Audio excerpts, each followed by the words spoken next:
Ese ubundi Chita ni muntu ki? Chita Magic mbere yuko umumenya hari byinshi yakoraga harimo nko kwigana amajwi y'abantu, inyamaswa zigiye zitandukanye. Ibyo byose nibyo tugiye kugaruka hano ku Neza G. Naho nge mugiye kubana nk'ibisanzwe. Ikoresha ifasha ingamba kuziri zimwe mu nganda zidakora neza ikabaha inganda zikora neza.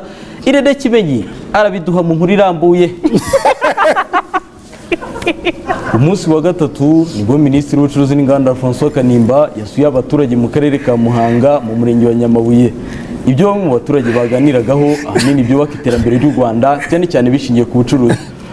Urakaza nitwa Yanagiza Fremu, ndi umuhinzi ubusanzwe w'ibigori. Twari twarasabye leta ko yadufasha kongera umusaruro. Usibye ariko abaturage n'abandi bakora ibijyanye n'ubuhinzi muri aka karere bavuga ko leta ibafashije bateza imbere ubucuruzi n'inganda muri rusange ndetse n'umusaruro ukazamuka. Yego nigewe nitwa Patrick Bonaparte, ubusanzwe ngewe nkora ubuhinzi hano cyane cyane ubw'ibigori, ibishyimbo ndetse nkakena n'inganda za hano.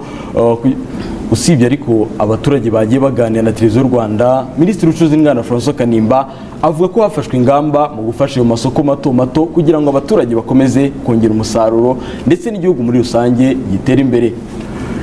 Hashyizweho ingamba zikomeye zijya. Mwese murabizi Chita akinjira muri showbiz nyarwanda ndetse yaje yigana amajwi y'inyamaswa nyinshi zigiye zitandukanye, nyuma aza kubivamo ajya mu bunyamakuru ndetse abigira umwuga, aho yaje guhungwa n'umusatsi cyangwa se aho yaje kuzana uruhara. Nyuma biza kuvugwa ko ari inzara, aho biza kwerekanwa ko ari inzara nk'uko bakomeje kugenda bamwibasira ku mbuga nkoranyambaga zigiye zitandukanye, Facebook, Twitter, WhatsApp ndetse n'izindi nyinshi, YouTube zigiye zitandukanye. Baza kumwibasira bamubwira ngo inzara yaramwishe, ariko nyuma ntiyacika intege. Twaje kongera kubona Chita Magic mu isura nshya, aho afite umusatsi rwose mwiza cyane wa naturel. Nawe waza kuguma ugenda ureba amafoto ye agiye atandukanye guhera 2015 ubwo yazanaga uruhara, nyuma 2023 akaza kongera kugaruka mu isura nshya afite umusatsi.